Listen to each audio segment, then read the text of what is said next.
અમારા ચારેયમાં સૌથી સારું દીપ ગાય છે. હા તમે વિચાર કરો એટલે આ લોકો ત્રણ કેટલું ખરાબ ગાતા પણ હશે. એવું કે જો હું સારો છું તો આ ત્રણ કેટલા ખરાબ એમ.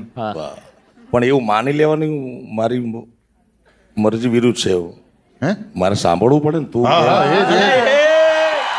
ચલો હા એમાં કેવું છે કે તમને કોઈ દિવસ નેક્સ્ટ ટાઈમ તમારા પ્રોગ્રામમાં કોઈ બેકઅપ સિંગર તરીકે જોઈએ કે જ્યાં તમે 10 મિનિટનો વિરામ લઈ શકો તો દીપને તમે ચોક્કસ લઈ જઈ શકો. જો એમાં એવું છે ને સાહેબ, એ ગીતાબેનના એપિસોડમાં એને જ બહુ ઊંચો સૂર લગાવી લીધેલો, એટલે અમે ઇમ્પ્રેસ થઈ ગયા કે આમ તો આવડે છે, તો હવે વસૂલવાનો તો ખરો ને જે એટલે એ કોન્ટેન્ટ. એ ગીત એવું હતું કે મારા પપ્પાએ મને નાનપણથી સંભળાવ્યું છે એમ, એટલે એમણે ઘણી વખત ગાયું છે, એટલે મેં બી જે ગાયું તે એમના જ સૂરો પકડીને ગઈ નાખ્યું છે. એટલે મને કંઈ એવું કે મેં આવડતું નહીં ગીત ગાતા, આ લોકોને બહુ ટાઈમે એવું કંઈક સાંભળવા મળ્યું એટલે બાકી હું ખરાબ જ ગાઉં છું. પણ તમને આટલું બધું સારું ઓડિયન્સ, એક એક શબ્દને માણે એવું ઓડિયન્સ મળતું હોય તો ગાવાનો મોકો મળે છે. આ તારા માટે એક તો અવસર છે. પછી સાચી વાત છે, બહુ સાચી વાત. નકર માણસ નથી ગાઈ શકતો એટલે બાથરૂમમાં ગાય છે. કોઈ સાંભળવું જોઈએ ને ભાઈ. હા, હે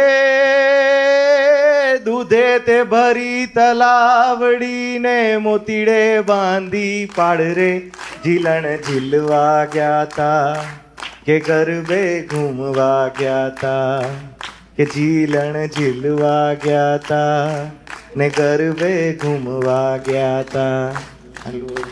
ક્યાં વાત છે સર. કેટલા મુંબઈ આવી શકે ના આવી શકે? 8-10 વર્ષ હજી રિયાઝ કરવો પડે. સાહેબ એક એટલે જોક એ સાચા અર્થમાં કહું છું, પ્રોસેસમાંથી પસાર તો થવું જ પડે તમારે. હા હા કાયદેસર. એક જોક સૂજ્યો છે, તમે ખોટું ના લગાડો તો. બોલો બોલો. જેવી સોનુ નિગમ સર. ખોટું લગાડવા માટે નહીં, હું પાછો બહાર આવવાનો છે ને પાછો. હા એટલે જ હવે ના બોલીશ. જેવું સોનુ નિગમ સર એક્ટિંગ કરે છે ને એવું આ ગાય છે. સ્વીકારે ચાલ